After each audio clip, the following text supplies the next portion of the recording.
welcome. What's up, everybody? Welcome to What's Up, the show where we talk all things energy, share some stories, and give you the information that you need to make informed energy choices. I'll be your host with the most for this episode. My name's Colin Adkins. I'm joined by my fellow community energy advisors and Cornell Cooperative Extension educators working on NYSERDA's Community Energy Engagement Program, Sean Welsh and Danielle Salisbury. Through this program, local community energy advisors in 10 regions across New York State help residents and businesses reduce their energy consumption and costs and make informed energy decisions. And we're also joined by a very special guest this week, Daphne Rose Sanchez.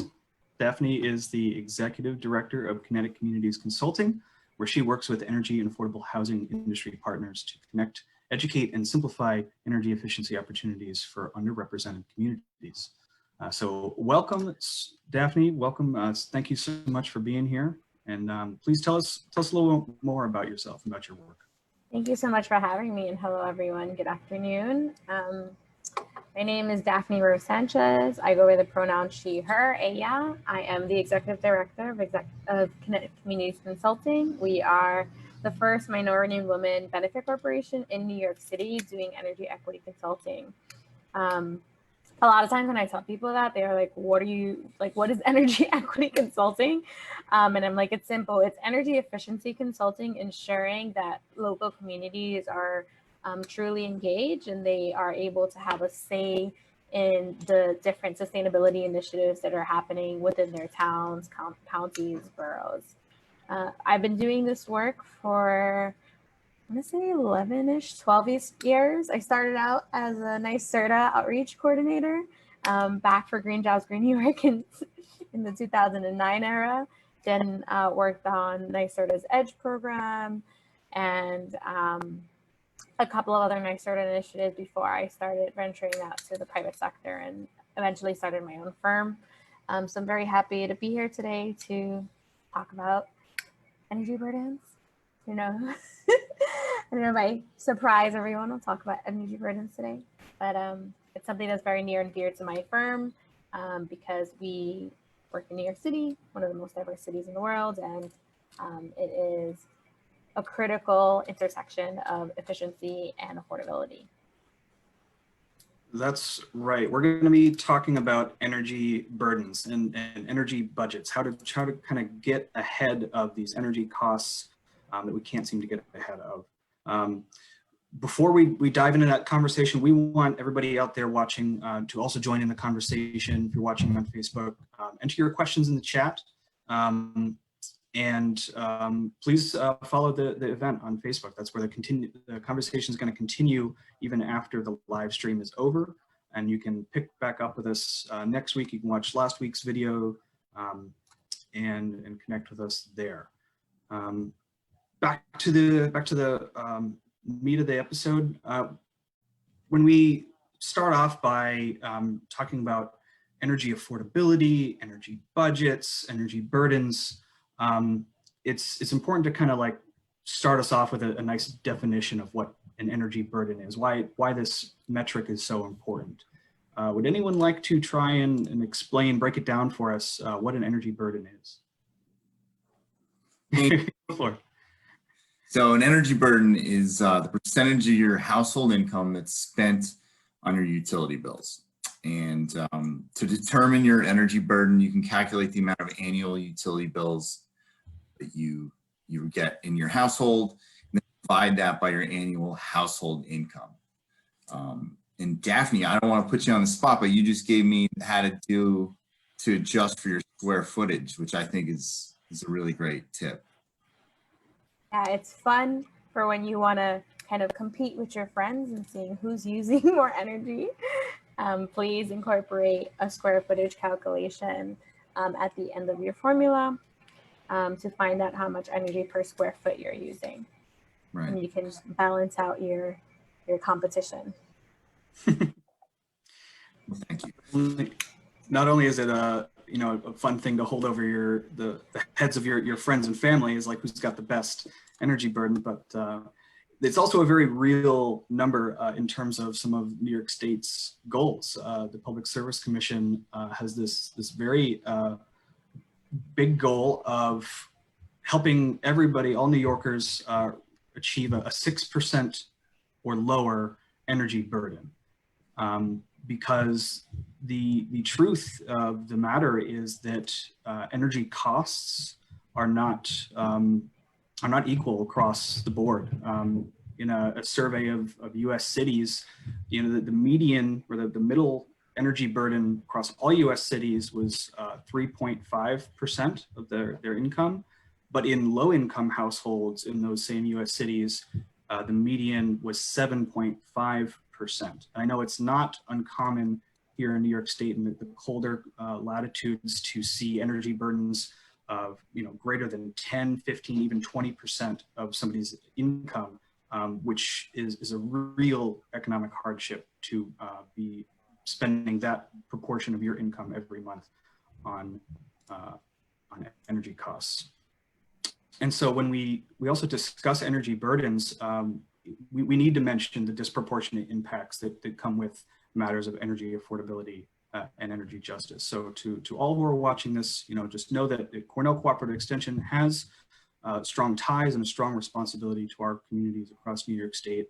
We're going to continue to more fully embody these principles of equity and inclusion in our programs, in our interactions with community members and with each other. So with that, I wanted to mention some research, some good research that's been done by the American Council for an Energy Efficient Economy, that in low-income households, renters, African-American households, Latino households paid more for their utilities per square foot than the average household.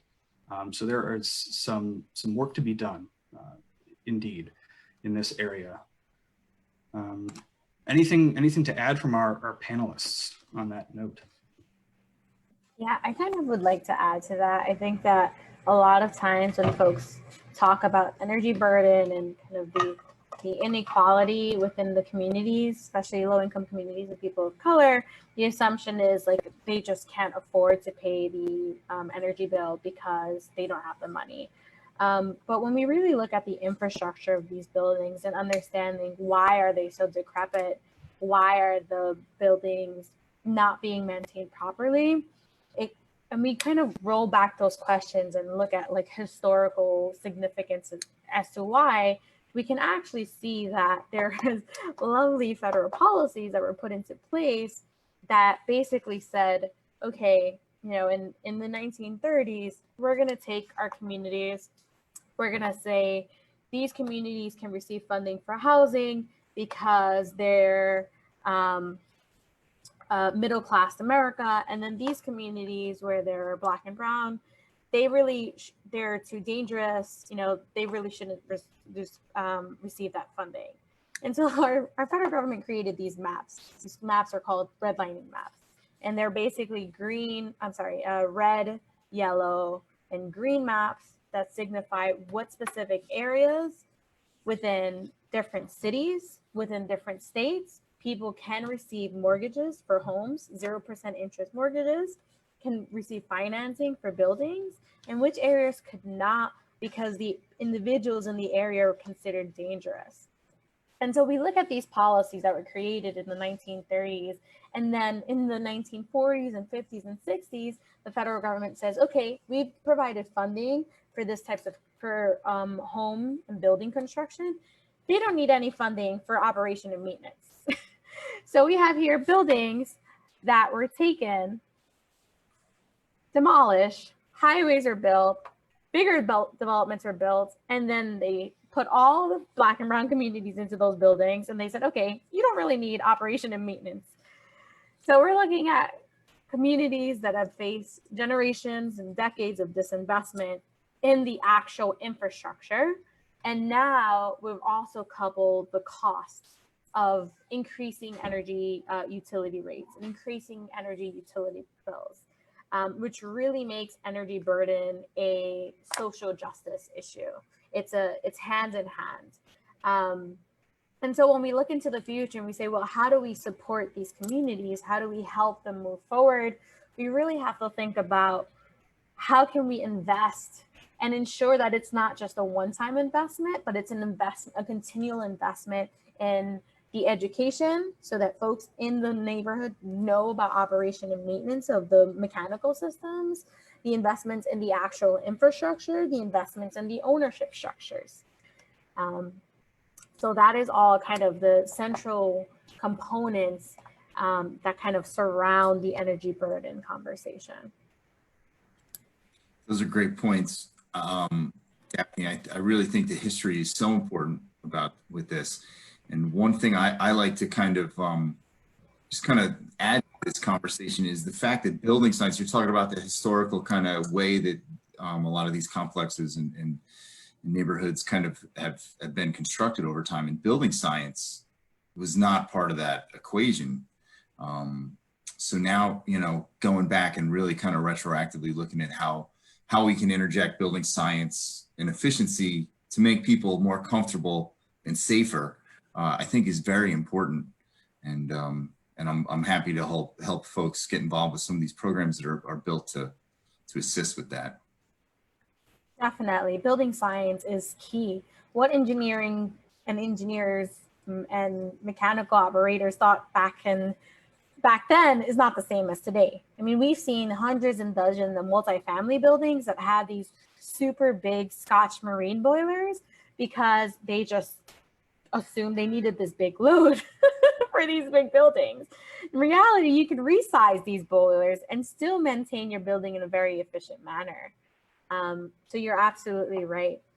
And there are a lot of programs from NYSERDA that you all are actively doing outreach for that can support that resizing and kind of understanding how much heating system, like how much heat does your heating system actually need, and is it unbalanced? Are you supporting heat to one side of your building more than another? So in some way, this is almost like a perfect storm with COVID. And how we talked in our first week of doing these shows about how home energy use is rising, which means that those home energy burdens that are already disproportionate are going to worsen. And there's this history compounding everything, that the buildings really need this level of investment so that we can get a grasp around our energy costs. But why, my question to you all is like, why is energy budgeting on the individual level, someone who's opening up their utility bill every month and just trying to get ahead of that, why is energy budgeting so difficult to do? Well, I think that the reason why it's so difficult is because we don't have a relationship with our energy consumption, right? We see a bill, we pay it, and that's it. We see a bill and we're considering to pay it, whether we pay utility or we're paying rent or we're paying childcare. And so I think the first step for folks to understand is that you actually can have a relationship with your energy consumption. I know it sounds weird because you're like, I have a relationship with my mom, my partner, but my bill, yeah, you can actually have a relationship with your consumption. And once you learn what you like and you don't like, you can start making those modifications. That's the good thing about having that relationship, right? Because it's not gonna melt back to you when you want it to change. So that's really important. And we tell folks all the time, like, it's not just an energy bill, it's something that you can actively have a decision in, whether like where you want your energy to become, where do you want it to come from? If you want it to come from community solar, do you want it to come from cleaner infrastructure? What can you do to lower that consumption, right? Is it sensors in your kitchen, or is it new appliances if you want to go kind of all out? Or if you just want to have a safer home, why don't you install some heat pumps, some mini splits? There's a lot of different ways that people can kind of fall in love with their energy consumption relationships and really monitor that energy budget. Yeah, I think also like you mentioned, like the education of the folks that are living in that building, that space, like having a conversation kind of household wide about how to conserve, how, I always talk to kids and I tell them this is the best way. This is the device. This is the best way to help your parents conserve. So just having that conversation, and it's not one that goes away. You can always kind of work and refine your habits, and there's always new technologies and things that you can incorporate into your building, but also the outside factors. We're all dealing, like every year, it's tough to predict what the weather is going to do, how the season's going to kind of roll. We've had some really kind of just uneven heating seasons over the past couple of years, where all of a sudden, we've had these real cold days. So I think a lot of that is building factors, and the folks that are residing in the buildings, you're kind of looking at two things, and seasonal changes are in there too. But how we deal with these budgets are tough, but there are programs to help. I always talk about the utility programs outside of NYSERDA's programs. What people can get involved with, EAP, balanced billing. And then, we have those online marketplaces available through utilities too, to look at some of these clients and, different things you can apply to your home. And I know we have a couple of minutes before we're going to wrap up, and we do have a question from Facebook that I want to ask. Anne asks, how does a person without a formal education bring development thoughts concerning energy conservation and safety to potential implementation? It sounds like what Anne is also asking is, like, how do you talk about this matter of energy and energy costs with people? And I really like Daphne's term of a relationship. We're used to talking about relationships, and we can talk about our own relationships and invite others to share their experience, as opposed to just saying, this is something that I think would be good for you, and I think you should do it. And here, let me bring it to you. Inviting a conversation, kind of like what we're trying to do here, that reminds me of my relationship with my energy bills and what really kind of got me involved in this work. I actually dug up my old utility bill from an old inefficient apartment, and you can see the bars, kind of just going up and down, that got me to take notice, that got me to call my utility and start a conversation. And it was out of that I learned something interesting, that I can actually call and report my own estimates. So I'm not getting that big up and down swing every month. And that's just really what got me to really take a closer look every month. And so to anyone who's just starting to learn a little bit more about their own consumption, starting a relationship, check out some of our other videos. We cover what's in that energy bill and why it's so important to our health as well. And I'll also make a quick plug right here for our up and coming Energy Navigator program. If you're thinking about, doing energy improvements, thinking about getting people talking about these topics, we are actually going to start recruiting volunteers very soon to become energy navigators, who are people who we're going to train in energy topics, who are going to go to their peers and try to help them be more energy efficient and talk about these topics with energy. I think too, understanding your usage, kind of looking at your bills. I mean, now it's really nice. Utilities have like a catalog. We can go online and really look at what our usage is from year to year. I think that's really great. But if you're not tech savvy, Save Your Bills, I think, is a good place to begin, and just kind of be familiar with how to plan ahead. So look at if you're in a new building space, this doesn't apply. But if you've been in the same space, you can look at your bills from last year and look at what you're going to spend this year.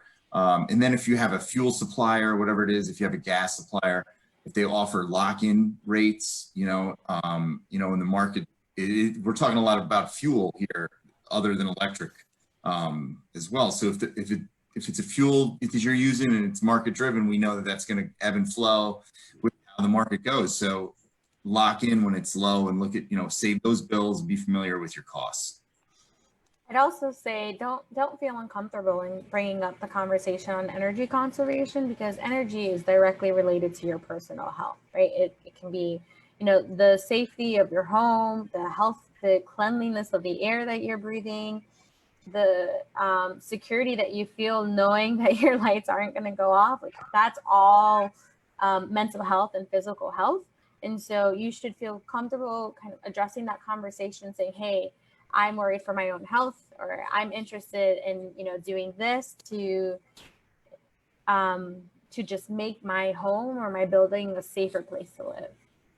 I think a lot of times we kind of dive into like the environmentalism and the sustainability component of it, but there's a real everyday value to energy conservation as well. Thank you for that, Daphne. That is a great note to end on. We're coming up on the end of our time here today. Daphne, how can folks get a hold of you? So you can get a hold of me through our website, which is kc3.nyc. We're also active on LinkedIn at Kinetic Communities Consulting, and Instagram, which is also Kinetic Communities Consulting. So feel free to reach out to us, and we're always happy to support any energy efficiency questions you might have, equity questions, sustainability and resiliency. We're here for you guys. And likewise, your local community energy advisors are also here to help connect you to all these programs that Daphne and Sean and Danielle and I work on. You can visit us at midhudsonenergychoices.org, and you can also feel free to give us a call, send us an email. We would be happy to assist you in any way we can. With that, I want to remind you, come back next week, next Thursday at 5. We'll be doing another live broadcast, and like and follow us on Facebook at CCE Duchess to stay tuned. Thank you again, Daphne, for coming. It was our pleasure, truly. It was wonderful talking with you, and we hope we can do this again real soon. Bye, everyone. Likewise. Thanks, Daphne. Thanks, Daphne. All right. Have a good night, everyone. Bye-bye. Bye, everyone.